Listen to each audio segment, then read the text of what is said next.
নমস্কার বন্ধুরা, কেমন আছো তোমরা? জয়ীর সংসারের একটি নতুন ব্লগে তোমাদের স্বাগতম। এখন সকালবেলা, মেয়ে যাচ্ছে স্কুলে। মেয়ের এক্সাম চলছে আজকে, ইংলিশ লিটারেচার আর ল্যাঙ্গুয়েজ এক্সাম। এই যে মেয়ের গাড়িও এসে গেছে, মেয়েকে রওনা করে দিলাম। অভিরও আজকে কলেজে সকাল সকাল ক্লাস, তাই অভিও কলেজে রওনা দিল। সকাল সকাল ক্লাস থাকলে ও তাড়াতাড়ি বাড়িও চলে আসে, কিন্তু যেদিন ক্লাস একটু দেরি করে হয় সেদিন আবার বাড়ি আসতেও দেরি হয়ে যায়। ওরা রওনা হয়ে গেল। বাড়ির সামনে এসেছে একদম টাটকা শীতের সবজি। এরকম সবজি বাড়ির সামনে পাওয়া গেলে আর কি লাগে। বাজারেও যেতে পারছি না মেয়ের এক্সাম চলছে বলে, তাই এখান থেকে এখন সবজিগুলো নিয়ে নেব। কপিগুলো কি টাটকা, এদিকে লাউ পেঁয়াজকলি সবই বেশ টাটকা লাগলো, তো নিয়ে নিলাম।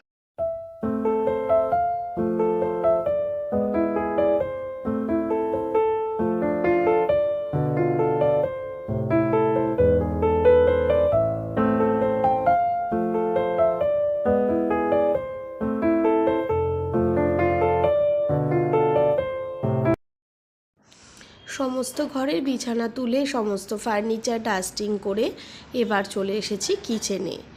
মূলো নিয়েছি, টাটকা মূলো দেখলাম, তাই মূলোর শাকটা এত টাটকা, তাই আজকেই এটা একটু ভাজা করে নিচ্ছি।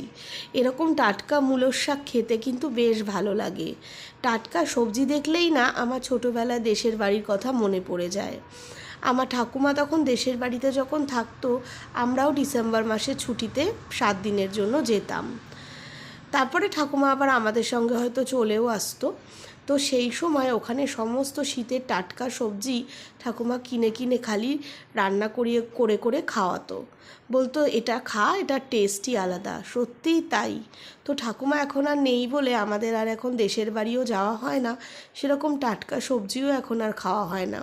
পুকুরের টাটকা মাছ, সেসবের স্বাদই আলাদা। তুমি যেভাবেই রান্না করো তার স্বাদই যেন একটা অন্যরকম। তাই আজকে এই সবজি দেখে আমার ঠাকুমার সেই দেশের বাড়ির কথা মনে পড়ে গেল। দেখো মটরশুঁটিগুলোও কি সুন্দর। মটরশুঁটিগুলো এত কচি বলে না আমি আগে দিলাম না। শাকটা আমার রান্না করা হয়ে গেছে, এখন বাঁধাকপিটা রান্না করে নিচ্ছি। একটু পরে দেব, না হলে মটরশুঁটিটা গলে যাবে। আর বাঁধাকপি রান্না করতে গেলে দেখবে বাঁধাকপিটা একটু আঁচ কমিয়ে যদি ঢাকা দিয়ে দিয়ে অনেকক্ষণ ধরে করা যায় না, যত এটাকে মানে পাক দেওয়া হবে তত এটার টেস্ট যেন আরও বাড়ে। তো আমি জিরে গুঁড়ো, ধনে গুঁড়ো, এই সমস্ত দিয়ে, সমস্ত ড্রাই স্পাইসেস দিয়েই এটা নর্মালভাবেই রান্না করছি। বেশ খানিকক্ষণ এটাকে ভালো করে কষিয়ে নেওয়ার পরে আমি মটরশুঁটিটা দিলাম। অন্য সময় যখন ফ্রোজেন মটরশুঁটি দিই তখন আগেই দিয়ে দিই, কিন্তু ফ্রোজেন মটরশুঁটি আর এরকম টাটকা মটরশুঁটির মধ্যে একটা টেস্টের পার্থক্য তো থাকবেই। আর শীতকালে বাঁধাকপি রান্না করলে তাতে একটু মটরশুঁটি না দিলে ভালো লাগে না। যতই হোক এখন ফ্রোজেন আছে বলে সারা বছরই আমরা যদিও পাই, কিন্তু এরকম টাটকা স্বাদটা কিন্তু পাওয়া যায় না। আজকে বাড়ির সামনে সবজি দেখে তাই মনে হলো যে সত্যি সেই ছোটোবেলার সেই দেশের বাড়ির কথা মনে পড়ে গেল। জানো তো, একটু বেলা হলেই না এখন আমাদেরকে জানলাগুলো দিয়ে দিতে হয়। একটু ঠান্ডা পড়াতে তাড়াতাড়ি জানলা না দিলে সন্ধ্যের থেকে বেশ মশা হচ্ছে। নাহলে আমাদের কিন্তু অতটা মশা এমনিতে ঘরে হয় না।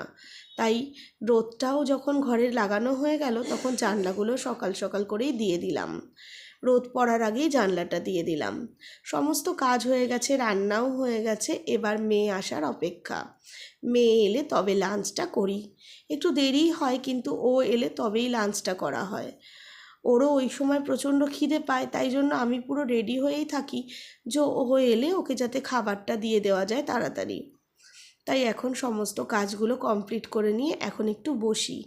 এই সময়টা একটু ফাঁকাই সময়। সকাল থেকে ওরা পাপা মেয়ে দুজনা মিলে রওনা দেওয়ার পরে ঘরের সব কাজ পড়ে থাকে, সেগুলো টুকটুক করে করতে থাকি। ছাদ থেকে চাদরগুলো তুলে নিয়ে এসে ভাঁজ করে রাখলাম। এবার এগুলো ডিভানের মধ্যে ভরে রাখবো। এইভাবে চাদর ভাঁজ করলে না যখন পাতা হয় চাদরগুলো টান টান থাকে, কুঁচকে যায় না, দেখলে মনে হয় যেন আয়রন করা। এই যে মেয়ে এসেও গেছে, ওকে গাড়ি থেকে নিয়ে এলাম। এবার ওকে ফ্রেশ করাবো, তারপরে লাঞ্চ করব। ঘরে নিয়ে গিয়ে ওকে একটু জুস দিই। এই সময় ছাড়া না ওকে আর জুসটা দেওয়ার সময় পাই না। এবার আমরা লাঞ্চ করে নেব। আজকে এই ভিডিওটা এই অবধিই থাকলো। তোমরা ভালো থেকো, সুস্থ থেকো, সাবধানে থেকো। ভালো লাগলে একটা লাইক করো, চ্যানেলটা সাবস্ক্রাইব করো। টাটা।